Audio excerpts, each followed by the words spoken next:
Statement from coach of the day. Let's go raise hands for questions afterwards for the players.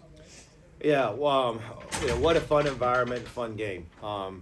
There were some parts in the second half that weren't so much fun. That really, you got to get through if you want to be good and to beat a good team. I told the guys before the game, we're going to have adversity.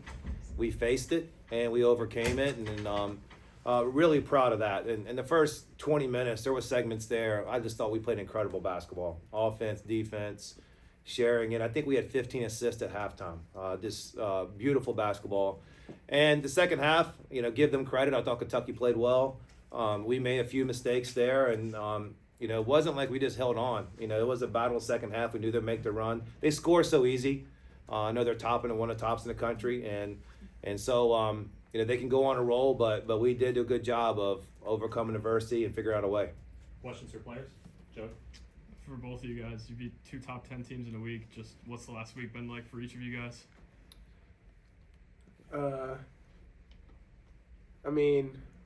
As a team, I feel like that first win, that's when you experience like a rush. You know what I'm saying? Like, it was our first one. That's something we've been talking about, kind of dreaming of forever, like beating teams like that.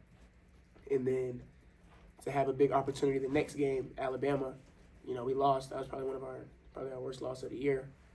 But it was just like, it was a humbling experience. Like, you're up one day and the next day you're down. You know what I'm saying? So I feel like the way we just bounced back from that loss is just really like proof that our guys are super tough. We knew that this Kentucky team was kind of similar to Alabama, and I feel like it was good that we just played Alabama, but we knew that Kentucky went a week not playing. Like, this was their first game, so we knew that we wanted to come out there and throw the first punch. But at the same time, we know teams like that, they score in bunches and they can go on a crazy run. We just got to weather the storm, and I feel like we did a great job of that. But overall, I never thought I'd be playing against like a team like Kentucky. You know what I'm saying? Coming from Miles College and beating Tennessee, beating Kentucky, things like this. Like, this is just, these are things that I never take for granted. I know we don't take it for granted, and I'm just grateful to be here, especially playing with these guys. I feel like we can go and beat anybody. Our ceiling is insane. I feel like we can be one of the best teams in the country. We can compete with anybody. Aria. Yeah, for both of you, just kind of how does it feel to be, to see that the fans, storm the court twice in a week and to just kind of be part of that environment? Yeah, it's awesome. I've actually never been a part of a school when they storm the court, so it's pretty cool for me. I know Ms. Lee's kind of getting tired of it now, but all that money we got to send out for storming the court, but the atmosphere is crazy. I've never experienced that, like I said, but it's a crazy adrenaline rush. Everybody over there hyped for you, and it kind of just shows you the community of the school and how much the student body cares about what we're doing, and it's really cool to be in.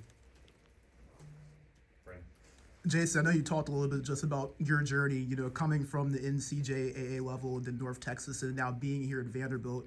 How big is a moment like this for you to not just win these games and be a part of it, but also to be really contributing and playing the way you are as well? Sometimes I feel like I just have like moments like throughout the day where it's like it just hits me like I'm really here. Like, sometimes I just walk in the locker room and like it's very easy to take it for granted. Like, I'm just gonna walk in the locker room, practice. Like, probably people don't even want to practice. Like, I'm tired of practice. Like, we got to practice again. We got weights. But it's like I walk in, I see the crazy facility of the weight room. I see the practice facility. Like, it feels like yesterday I was at Miles College playing in the church gym. Like, you do a layup and you run too hard, you run into the wall. It's right there. You know what I'm saying? So I just feel like people that went through what I went through in the journey, they give up. And I feel like that's really what leads to people falling off and people quitting and people not reaching their full potential in anything. It's just giving up. And I feel like recently I've been going through ups and downs mentally, but talking to my mom, talking to God, things like that, that's what's allowing me to be here. And it's really just my resilience that keeps me here. And I feel like the sky's the limit with me, but at the end of the day, if the ball was to stop bouncing right now, I'd be grateful for everything that's happened to me. I feel like I beat the odds in a sense, and I'm just grateful, and I never take a day for granted. I never take wins like this for granted. But at the same time, like, I know that my teammates need me. I know this program, they love me, and they put 100% faith in me, and that's what encourages me and puts the battery in my back to keep going hard every day and try to keep improving this team and keep taking this program to the next level. Julian? Jason, how big are games like this for, as you get closer and closer to a conference tournament, closer and closer to March, which I'm sure is obviously one of the goals for you guys to get to the tournament? How big are games like this? We knew coming in that this was a must-win. Like, at the end of the day, people ranked us 16th in the conference, and we knew that that's not who we are. And we knew that games like this is what puts the world on notice. We already beat a top 10. We knew that we dropped the Alabama game. We came into that expecting to win that game. That wasn't one we were like, okay, we're playing Bama at Bama. We were expecting to win that game, and it didn't go our way. But here, we knew we weren't going to let that game snowball into this game. So I feel like every game in this league is the hardest game of your life. Like, every game is going to take everything out of you. You know what I'm saying? So it's not one of those leagues where you can kind of ease into a game. You have to go in there and win every single game. And even today, we were up by 14 at half. We came out. It went on like a 16-something run. Like, it was crazy. But at the end of the day, like, we knew that you have to keep going. You can't allow things like that to take you down. And you can't go into a game thinking, oh, it's going to be easy, or the game's going to play itself along, where we're just going to somehow win. Like, we knew we have to go in there and take every single game. So I feel like as we keep going, we're going to approach it with the same mindset. Like, we're going to take the game. They don't expect us to win. Nobody expects us to win but us, people in the locker room. So I feel like that's how we're going to approach every game. We're going to continue to have that mindset, and it's going to pay off. Billy? Tyler, your three there late was huge. I forget who got the rebound, but that was after a wild sequence. Do you feel like, and you've hit some big shots, obviously, the last few games. Do you feel like you're in a little bit of a shooting groove right now? Yeah, I think I've definitely found my stride kind of right now. It's just a matter of being consistent, which I never really worry about that much, just because I know the work I put in. So knowing how much work I put in every day and how consistent I am with that, I expect my results to be consistent. I had some uncharacteristic games and times during the season where I feel like I wasn't doing what I needed to do, and everybody was just telling me, keep my head up, they're going to fall, your work will show. And now I feel like now is where that's kind of coming into effect. So I'm just going to be consistent with what I'm doing. And yeah, I've definitely been feeling better the past couple games, but I just got to keep it going. Go a couple more for the guys. We'll go Arya and then Joey to finish up. Yeah, Jason, the past several games, there's been some pretty poor starts in the first half, but this game obviously was a really good first half. What was kind of the difference between that? I feel like before the game started, we always huddle up around the 1 minute mark of the clock before the game starts. And the thing I said today was throw the first punch. We always say that, but I kind of reiterated it before the game, and I feel like the guys really accepted that. And like, you could see like the looks on everybody's faces in that huddle. Like, we knew what we were getting ourselves into. And we knew like if we come in here and tiptoe into this game, it can get ugly really fast. So we knew that the game is going to have its ebbs and flows, it's going to have ups and downs, but the first punch is crucial. And I feel like today that's what allowed us to come out with the victory. Jason, you mentioned you guys were 16th in the SEC preseason poll. You were underdogs today, underdogs against Tennessee. Why should people not be surprised that you guys are doing this now? People shouldn't be surprised because the type of guys we are. When you look at our roster, me and Tyler were just talking about it, we're special, and we're all special for different reasons. And I give big credit to my guy right here for bringing in this group of guys, but at the end of the day, I wouldn't want to go into war with anybody else. I feel like we all are special, we're all unique, and we're all super talented. It's not like we all come in and think like, oh, this is what we're going to do individually. Like, we think that as long as we all put our best foot forward, we can be a great team. And it's times where our competitive nature takes over, where it's like, oh, I want to be on this court, I want to do this. But at the end of the day, it's never in a bad spirit. And that's what I feel like we all know that, and we all accept that from each other. Even when somebody's upset, we don't look at it like, oh, he's being selfish. We look at it like he really wants it this bad, and he doesn't want it just for himself. He wants it to help our team. And I feel like we're doing a better job controlling that. But at the end of the day, like, when we go and play other teams, the skill will not be a drop-off on any level. People probably look at the height, but the skill is not a drop-off on any level. And we're going to go out there and fight. I feel like that's one of the biggest things about our team is we're fighters. Like you saw at Bama, we was down big, but we keep fighting. Like no matter what happens, if we're up 10, we're down 10, we're going to fight every second. So I feel like that's what separates us, and that's what makes me not want to trade on these guys for anything. All right, Tyler, Jason, thank you. Good job, good job, good job, good job.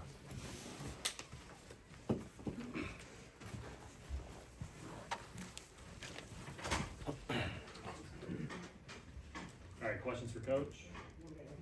Coach, you averaged right at 25 three-point attempts per game. You took the 25th today at 14:42. I think you only took 7 more in the last 14 minutes. So what did you see to adjust from all the threes, and then you started going to more of the 2 points and the guard penetration? Yeah, it was the ebb and flow of the games. We made some early. We still got some good ones, but we just wanted different looks. I think probably the sequence right after you talked about, we ran a post-up play for Devin McLaughlin, and we try to emphasize driving the ball more. If our threes came from drives, we wanted to take those. There were some good ones, but we were just in a situation in the second half, we were just playing hesitant. And I just wanted more aggressiveness, whether it was driving or trying to get the ball inside. And if our threes came after aggressive plays, I'd take them.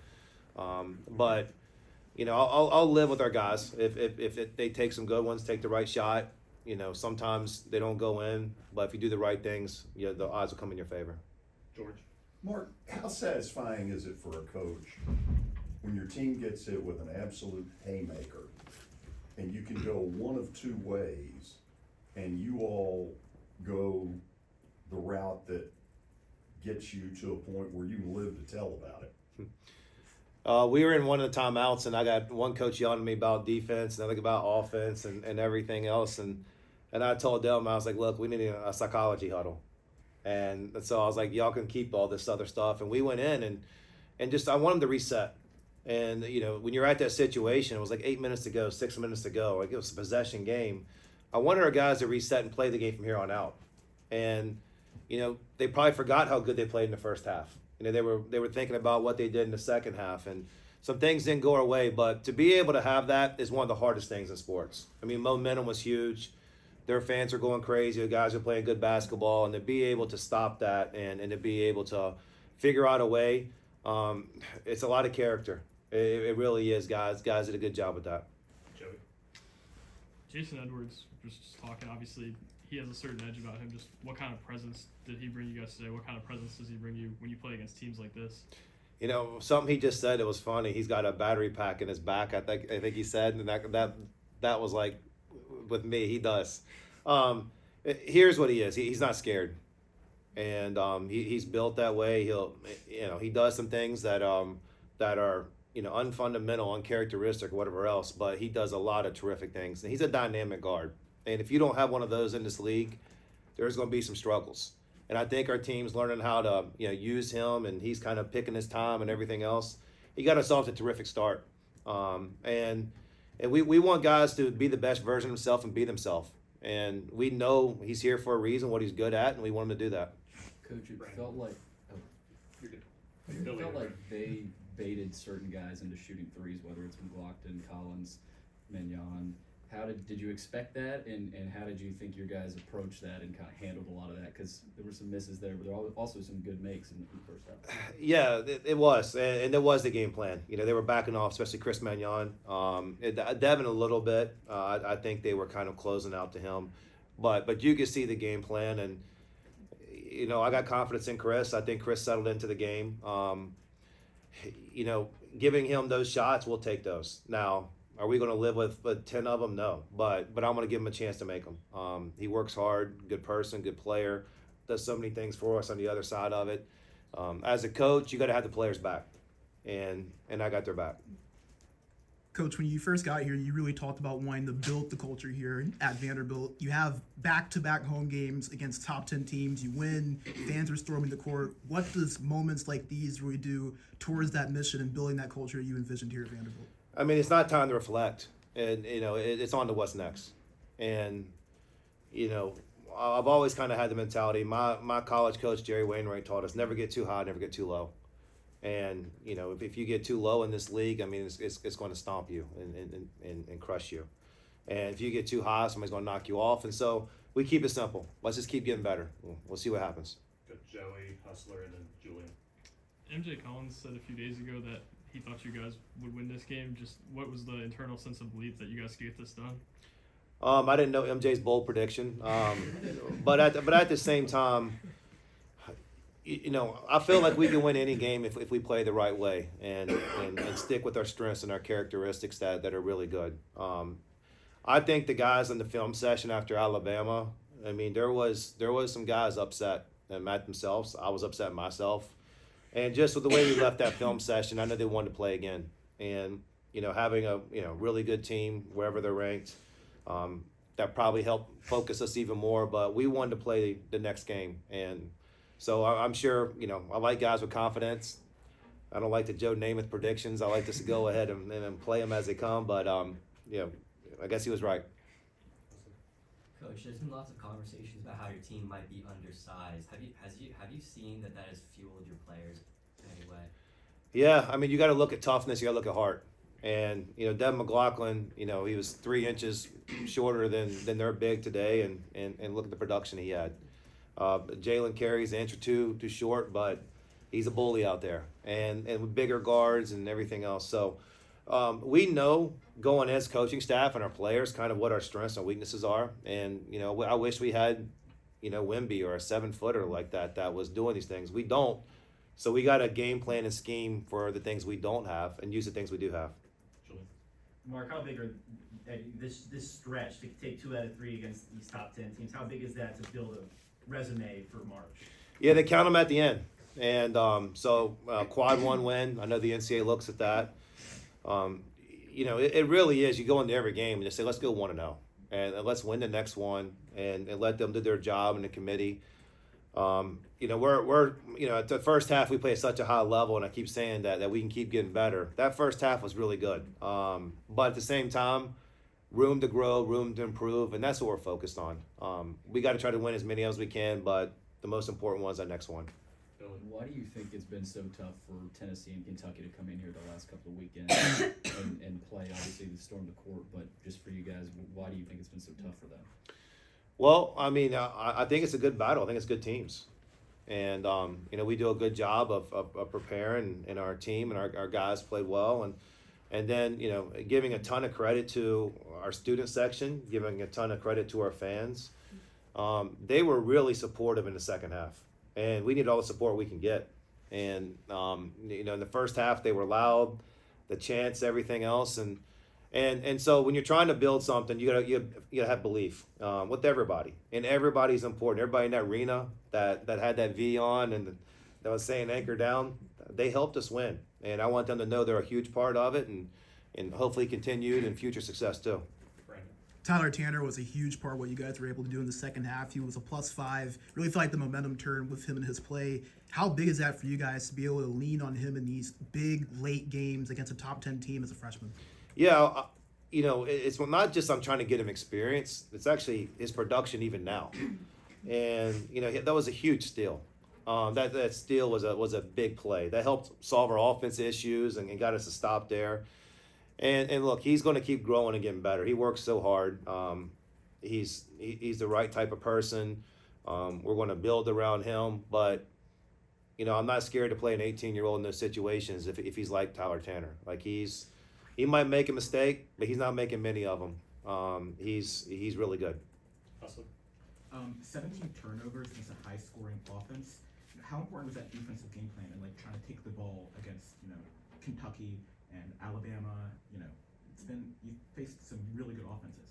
Yeah, and I think we talk about using our strengths, and so maybe some guys are undersized, but they can move their feet, and maybe they're aggressive with their hands and being able to get steals.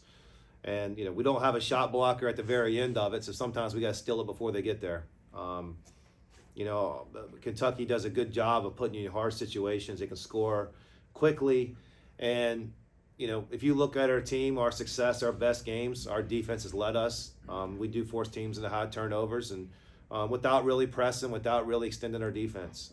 It's Coach Buckland and Coach Ray and Coach Mangrum, they do a good job of defensive game plans, and our guys buy into it. All right. One more, Julian. how many court stormings does it take for it to become an expectation and not a surprise anymore? Yeah, I mean, there's big picture things I wanted to happen around here, and you know, at one point I want it to be where you know, we're not surprised or we don't feel like the underdog in these games, and we're going into them knowing that our program's good and we expect to win. We're not there yet, so let the fans enjoy it. We got to start a GoFundMe page or something to pay fines. We'll figure it out. But at the same time, I'm happy for them. What a memory for them. I told our guys, let's make a memory. For all those people cheering for Vanderbilt today, they made a great memory. Thanks, Coach. Thanks.